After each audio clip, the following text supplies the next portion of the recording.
Acceptance. Self-acceptance is key because then it broadens the way of how you're going to go about. Because it takes one to know that they have a problem, acknowledge that it's there, and have willingness to do something about it. Mental health is, according to WHO 2014, they say it's the absence of mental illness, but the presence of your well-being. This is your abilities to cope, to thrive, to be positive, even when the situation does not. That is why we are now beginning to let people appreciate there's mental health illnesses. Because when we spoke mental health before, that is the interpretation people had. No. This is what I always tell people. I hurt you more in my office for me to heal you. So I will bring the pain for me to help you to heal. Ladies and gentlemen, help me welcome to the show, Kefilwe Sivako. Yes. What is up, deep divers? We are back at it again with some germs. Today, we have a sit down with the visionary psychologist, Kefilwe Sivako, who combines psychological insights and entrepreneurial wisdom to help you achieve success in business. I'm very, very excited about this video and I hope you guys are. But before we get into it, please like this video below. It helps us know if you're actually enjoying our content. Comment below on anything valuable, anything special that you pick from this video. We would like to know. We read all your comments all the time. And definitely subscribe to our channel so that you don't miss on any amazing content that we have in store for you guys. And please share this video with one friend. It helps us reach newer audiences and increase our pool of business people that watch our content. So without further ado, ladies and gentlemen, let us deep dive.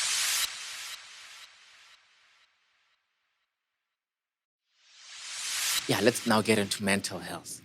You know, what we're here about. Yeah. Define, because I think that we spoke about this, but define it for us, first of all.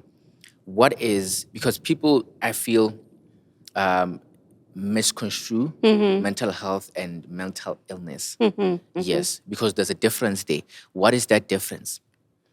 Right. Maybe let's just start with what is mental health. Exactly. Mental health is, according to WHO 2014, they say it's the absence of mental illness, but the presence of your well-being. This is your abilities to cope, to thrive, to be positive, even when the situation does not allow. That's the potential. How well can you be yourself amidst challenges?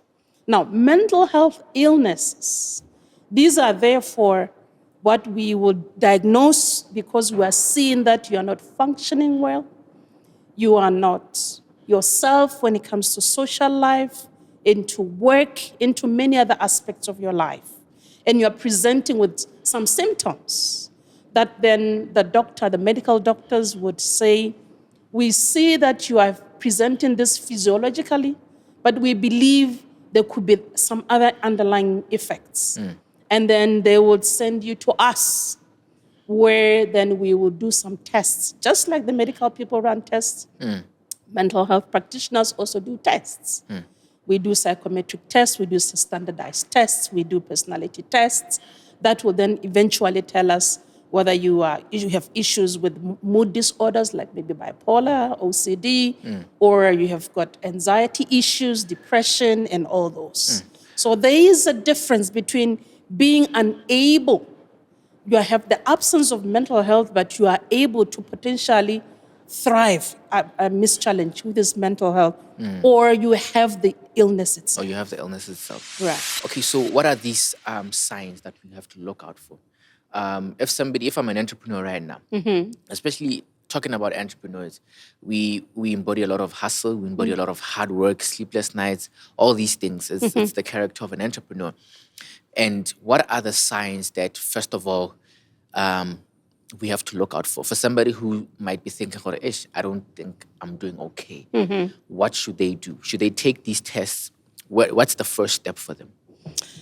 The first thing that we would encourage anyone in general, without necessarily being an entrepreneur first, is to appreciate the condition or the situation you are in. Acceptance.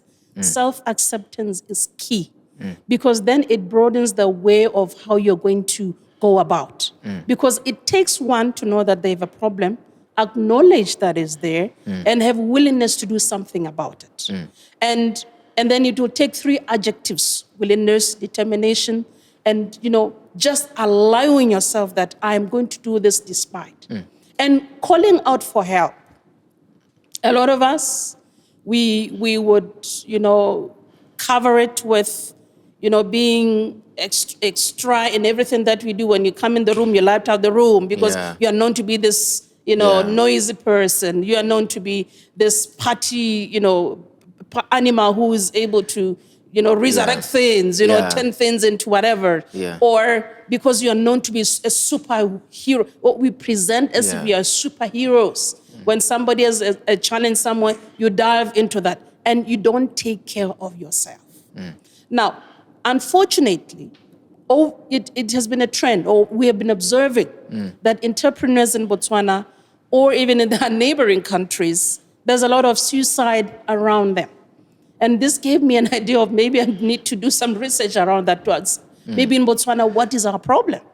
Do we even have problems as entrepreneurs, and how go about? But in general, an entrepreneur need to appreciate that amidst the hustle and the bustle and the demands of work, it's okay to realize that today I'm not well. How come I become very irritable over small things? How come I snap up to other people even when there's no need? How come there's one day where I don't feel like doing anything, I just want to close myself in? These are the signs. It could be depression, maybe not clinical yet, but you have some other symptoms presenting to be a depressive, to be in a depressive mood. Now, when you feel this, it's time you do a timeout and realize that I need help before I would be dragged to be told you do need help. So I wanna push back at what you've said a little bit, because I think also as business people and entrepreneurs, the marketplace is always ever evolving also. So you are thinking that if I say I'm gonna take a day off to the spa to treat myself, whatever, I'm gonna miss on X amount of clients, whatever. How do you address that now? Like, how should we, because it's conflicting, it's our mental health may be conflicting with our schedule. And, you're looking at all these people depend on me. If I don't, how do we get to that? Now, let's put it this way. The clients would always be there, but you may not. Because you're all what you got. Now, self-care says, hold this for whatever period, so that now when you come back, these clients and many that will follow would find you in a space where you are able to help and see yourself reaching your self-optimum. Now, when you are in a space where your mental health is compromised, the decisions that you make are not very informed. You may start making irrational decisions, because depending on what you're presenting, the chances are, let's assume maybe you've got a mood disorder, and this mood will be bipolar, maybe. Now, we know bipolar people will have the moods, going up and down. Like that. Now, you would be, a tender is presented. It's there that you have to apply for, to work around the proposal and hand off. Now, you would find that even the slightest of the silly mistakes that you you'd have avoided, you find yourself having, done them.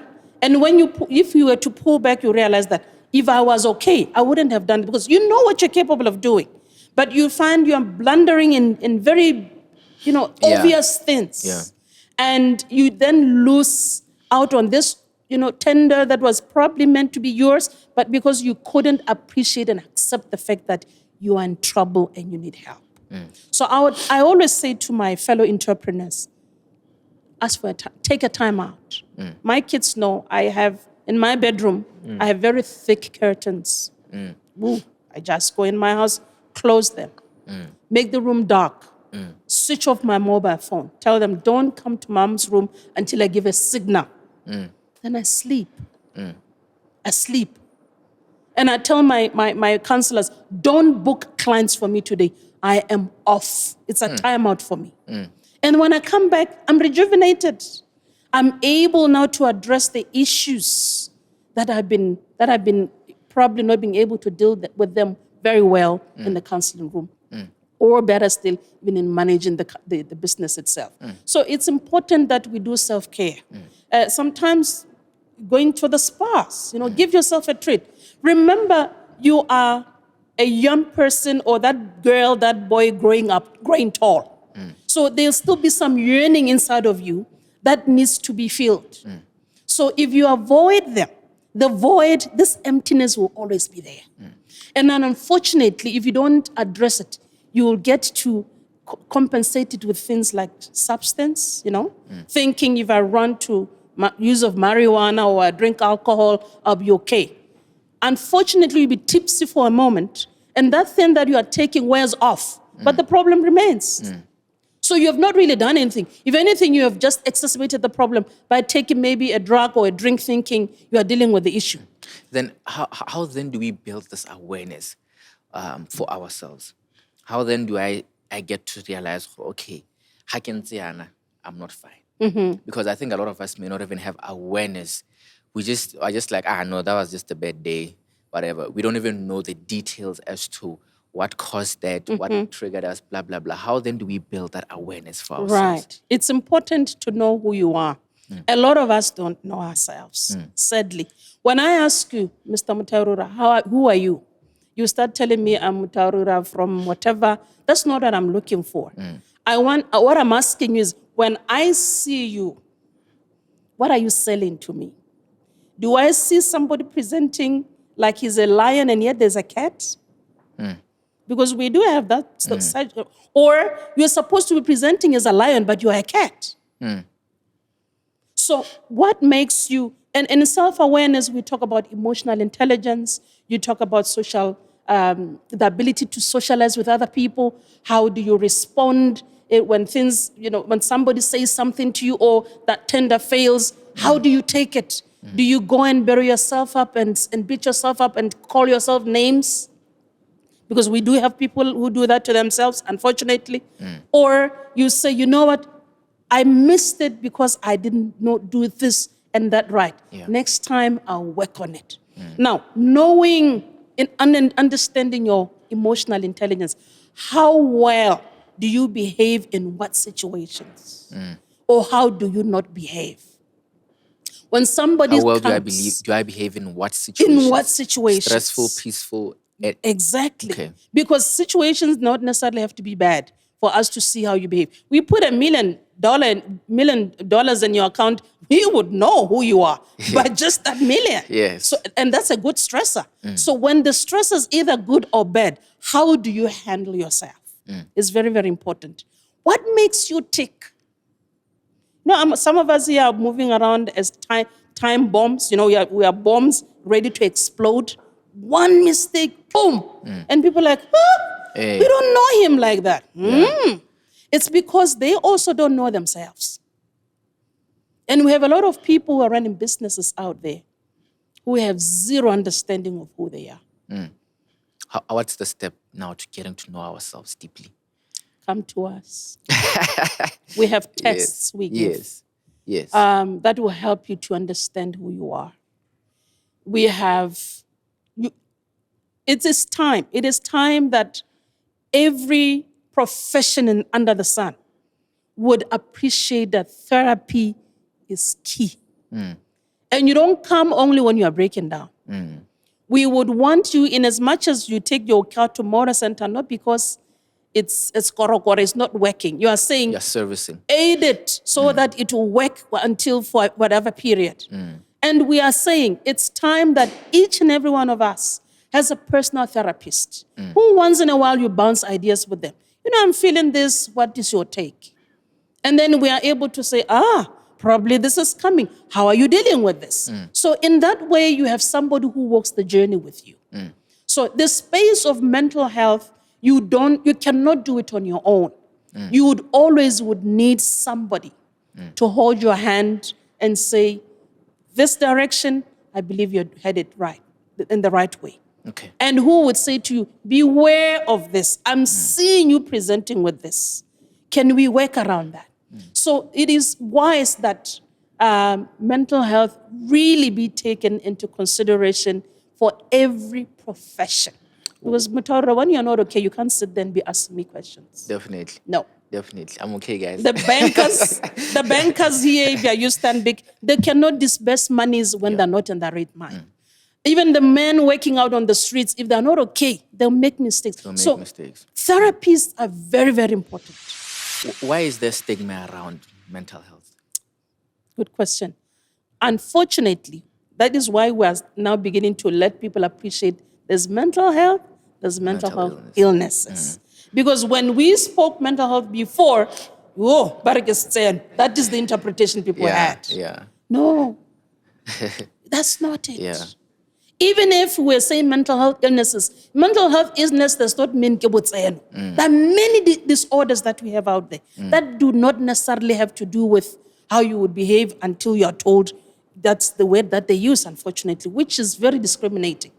Now, we are coming up as mental health practitioners to be deliberate in teaching people that you need to have your mental health in check before you progress to an illness. Lovely. Kindly walk us through the 4 main conditions that in your studies you have realized that this is what entrepreneurs suffer from in terms of mental health most of the time. Okay. Studies do show, there was a study that was run in the US, 2019. Very recent. Very recent. Yeah, we like to be informed by very recent studies. Yeah. There was a group of entrepreneurs and those who are not, and then they went on to check really what the disorders are out there for entrepreneurs. And 72% of the participants who are entrepreneurs did show that they have these 4 to 5 disorders that they're presenting with. Mainly, so individuals had 4 of them at a go, or those were the 4 that came out? 4 that came up that showed that there were more, people were presenting more on or with. Okay, the most prevalent. The most prevalent. All right.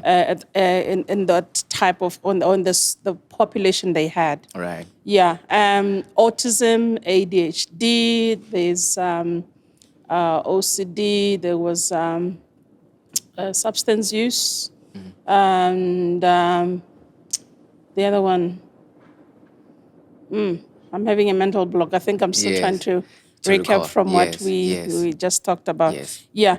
Yeah. ADHD, So this and depression. Sure. Yes. Anxiety, which is depression. Okay. Another form of a depression. Yeah.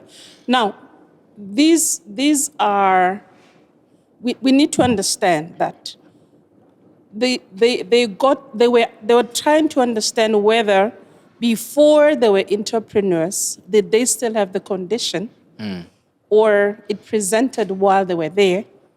Because the conditions or disorders can present in different ways. Yes. They can be seen or detected at very early age. Autism, for example, we pick it from the age of 2 in a child. Between 2 and 4, you can pick that the child is autistic in terms of not being able to be sociable or not able to communicate. Yes. They cannot keep an eye contact. When you call their name, it's like you're not talking to them. These are the child who would have interest to things that may not really interest another child. They will look at a fan. If the fan just keeps moving, they're interested in a moving fan. Or they just like irons, so when they get in the shop, they want mommy to buy the iron. Or something that just makes some noise that they like. Yeah, so we are able to pick those at between ages of 2 and 4. And then we have the OCDs. This one... what does OCD stand for? It's obsessive compulsive disorder. Right. Yeah, where you have the urges and the need to want to do something over and over. These are perfectionist kind of people. optimistic people. Yeah. So we also, maybe just an addition to that OCD kind of got or grew during the pandemic. Because, we had to be washing hands, and also Yeah. we saw that even in Botswana, the numbers were soaring as My a hands were getting result. lighter. Yeah, we had those. Yeah. Jokingly they're saying my hands are getting lighter, but when you sit with them, you realize that people are really struggling with this OCD. Yeah. They may not necessarily have progressed into a disorder, but they have some tendencies of OCD. And then we have substance use, where because of the rush, because of wanting to see the business grow, you always want to be, leading in the industry, especially with young people. You've got a lot of energy and you don't want to be behind. So this then therefore, when they don't do the self-care we talked about, they fall into the clinical depression, and then if they don't know how to come out of it, then they resort to believing and thinking that a substance could abate the problem, only to exacerbate it. Unfortunately. Okay. Yeah. So these are and then the depression. This is mostly the research was saying, when you're up there, you are an MD, and you have your employees. It's unlikely in other settings where the employee would come to check you because of the hierarchy, Yes. So you become lonely out there. You wish to talk to someone, to be assured that even though money doesn't seem to be, coming in as it used to, it's dwindling, the loan sharks are calling and so on. So you don't have anyone to talk to. So it gets lonely and sad. And again, then eventually somebody falls into depression. If not dealt with thorough, it goes into a clinical depression, which may warrant even for one to be in antidepressants and things like that. Okay. I wanted to kind of get to this point also, talking about depression. Because it's just recently, it's been widely talked about, depression. So I wanted you to kind of demystify it for people. For example, if somebody loses a loved one, they could feel depressed, but not be depressed, so to speak. Maybe that's what I think. You'll correct me if I'm wrong. But walk me through that difference, because if you're emotionally attached to someone like that, and you've lost a big part of your life in their demise, you definitely feel down, Yes. And also even the healing process, we heal differently. But then there's people that don't necessarily they're not gonna heal. Yeah. Even after a year, it's still the same level of mourning that they had at the very beginning. What is that feeling depressed and being depressed? Okay. What is the difference? Now, before I could go into that, maybe let me explain the gist of behind grief and loss. Now, we are talking about entrepreneurs here. These are people who, sadly, might lose their businesses. Yes. Not necessarily their loved ones, but business also, and loss through a business is a loss. Straight. And when you go through loss, so when you go through grief, there's a lady, Elizabeth Kubler-Ross, she came up with 5 stages of grief. They're not linear in style. Like, we cannot say you're moving from denial to this. No. You can be, at one point you're feeling you have accepted your condition. Before long, you're back into anger stage again. And then we go to a depression. Now, when one is going through grief and loss, it's possible that they will be depressed. They will feel those depressive episodes. It's normal. Now, the problem becomes when it is clinical. Clinical in the state that you cannot snap out regardless of what's done to you, what's said to you. Whatever help or support you have around you, now that goes into what we call chronic grief. And when now you're in chronic, it's grief that is chronic, then it becomes, it needs or warrants that the psychiatrist will give meds, and I'll come in to also aid you in the talk therapy. Now, these stages that Kubler-Ross talks about is the denial stage. This is saying, somebody comes to you and says, Mutaura, God forbid, but I'm just giving an example. Yes. Your mom is late. Yes. The first question was, Mama or Rama? Eh. That's what they ask. Well, that's what we ask. We know you only have one mom. Yeah. But the brain is refusing to process what you have been told at the moment. It's in shock. It's in shock. So you try to block everything. You try to. Yeah, this is what we are saying. And get it right. The person is no more. So from the shock stage, the denial stage, we get into the anger stage. You become angry either to yourself or to the deceased. To say, if only, why didn't they listen to me? During COVID, we got a lot of those who said, my husband or my wife or my children, they refused to go to Kitumila or whatever, the hospital, because of the fear that they're going to die. If only they had gone, they would have been alive and so on. There are a lot of if-onlys that we get. And then they move on to the depression stage, where now they feel lonely, they feel sad. And it is at this stage where we allow the client to feel and be in a moment with the emotions as they present. Now, we get a lot of men who are depressed, but will not admit. Because our men sadly have been socialized with understanding that men don't cry.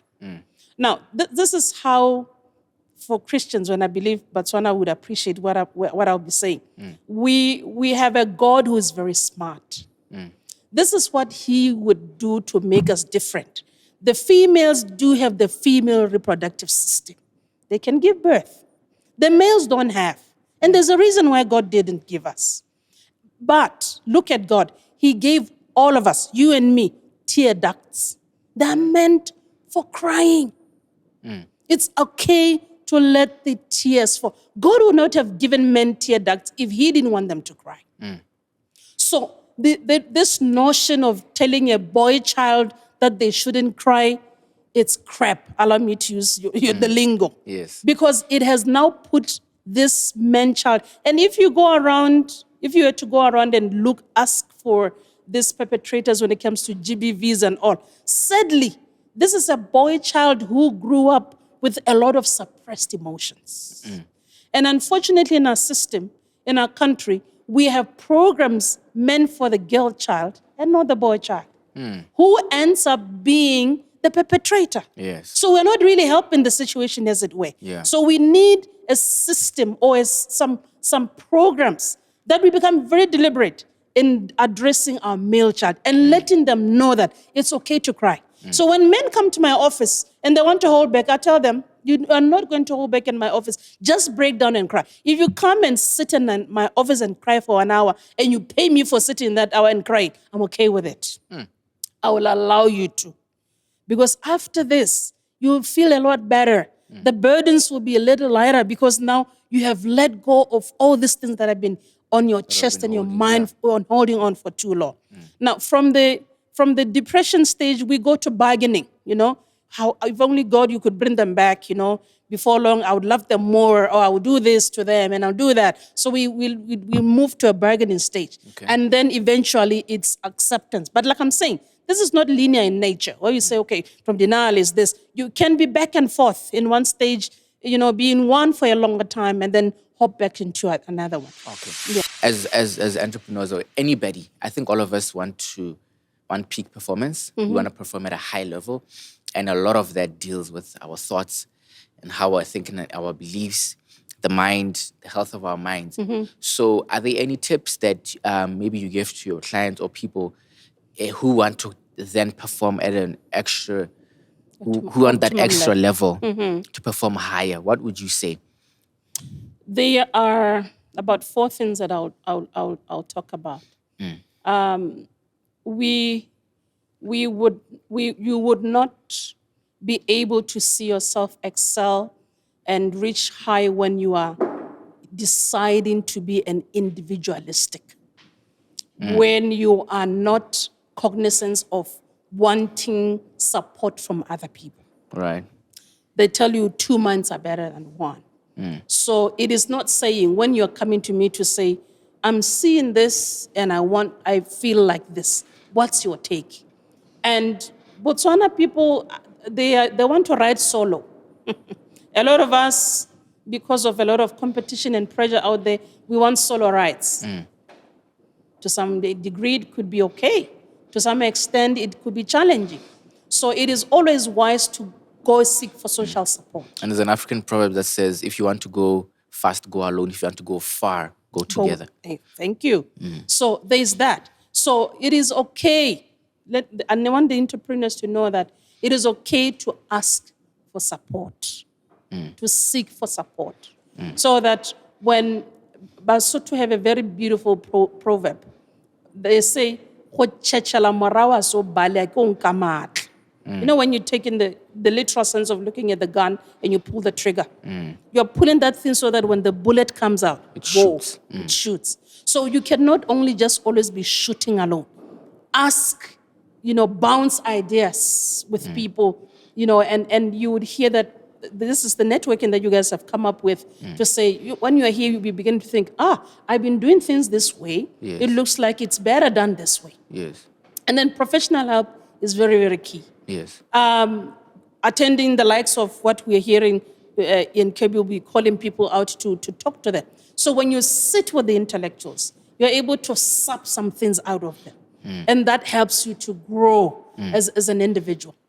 And one thing that I also would encourage people to do is, as much as possible, read. Steve Covey says 500 pages a day. If you can, why not? I wake up 2 a.m. I pray. After my prayer, I delve into my books until it's 6 in the morning. So ask me anything. When I close that book, I'll tell you verbatim what I've read, because my mind is still fresh and I've absorbed as much information as I could. And wherever possible, do an exercise. And exercising is medicinal. Just like we would say with reading, it's also medicinal because it helps to expand. Because the brain is plasticity. It expands. Yes. The more you feed it, it expands. So do also with exercise, because the physiological, together with the psychological, they always sympathize. That is why when you tell yourself you're sick, the body will tell you, it's communicated here, and the physiological will respond, you're sick. Yeah. But when you want to snap out of it and tell, no, I'm not. So we have one of the proponents of psychology says, when you're coming to his office and telling him you're having a headache, he tells you are headaching yourself because it's only here. Yeah. So you need a point where you exercise both the physiological and the psychological for you to reach your optimum self. Tswanas, we are very lazy people, most of us. Very few would hear them reading, knowing a lot of other things. But once you have your first degree, we become home and dry. Sadly, even if you progress to a level of PhD, if you were to go online and look for studies that have been conducted in this country, but those PhD holders, very few. You don't write. But there is more to that. If you want to reach your potential, you'd have to practice. Sin to be doing something that would expound on the little knowledge that you have. Yes. And you'll see you'll go far. So I would encourage us that let's find time to really make sure that we improve ourselves. Don't think, I know I didn't tell you that my master's is not in psychology, because I like challenging myself. I went and did media-related course because my clients at the time were presenting with media issues, social media addictions. So I wanted to understand the world of media. So I went to do my master's in that. Only then I went back to divert to my psychology at PhD. I thought, no, I'm done with this thing. So challenge yourself. Don't tell yourself my line is only in this and that's what I'm going to do. No, this world is big. Yeah. The knowledge there out there is an ocean that you won't finish. Yes. So challenge yourself. It's very, very important. Lovely. After this, I owe myself 3 more courses. My kids know. I've long wanted to be a nurse. I just said, even diploma level, I'm okay. I'm going to do nursing. My master's in public health is something that I do. And my husband got sick last year, and I realized that even in our medical world, there's a missing link, and I'm going to do a course on that one. It's coming. Lovely. My last question for you is, how do you want to be remembered as Sivako? as somebody who loved life and lived it to the fullest, as somebody who looked at every individual and saw a potential in them of being something even better than what they are, a better version of themselves. As somebody who, would walk the journey with you to the end. And I love young people. In my church, I'm always where young people are. Because somebody came to me when I was young and made me who I am. So I want to leave some legacy on the young people out there. And I wish somebody would just come to my office and come and just, shadow me. Do it as you may not necessarily be myself, be massive at the end of the day, but you do something in relations to what you like most, but learning from people like myself. So I'm an open book and open for anyone who'd want to come and learn from me, as I'll also be learning from them. Young people, you learn a lot from them. Yeah. So I've never stopped learning. Until I'll sleep, I'll continue learning. Lovely. Thank you guys for watching this episode. We really hope you enjoyed it and learned something new. Deep Dive is dedicated to bringing you the most comprehensive and engaging information about business, personal finance, and personal development. Make sure to hit that subscribe button to stay updated with all our latest content. If you liked this video, give it a like to show your support and help us reach a wider audience. And don't forget to share this video with your friends and your family who may be interested. Sharing helps us grow our community and connect with like-minded individuals. Leave a comment below and give us your biggest takeaway on this episode. If you're interested in being a part of our live studio audiences, make sure to register for the next show. Can't make it to the show? No problem. Check out our Patreon page to watch the full episode and get exclusive access to more great content. Thank you for watching, and I'll see you in the next episode of The Deep Dive.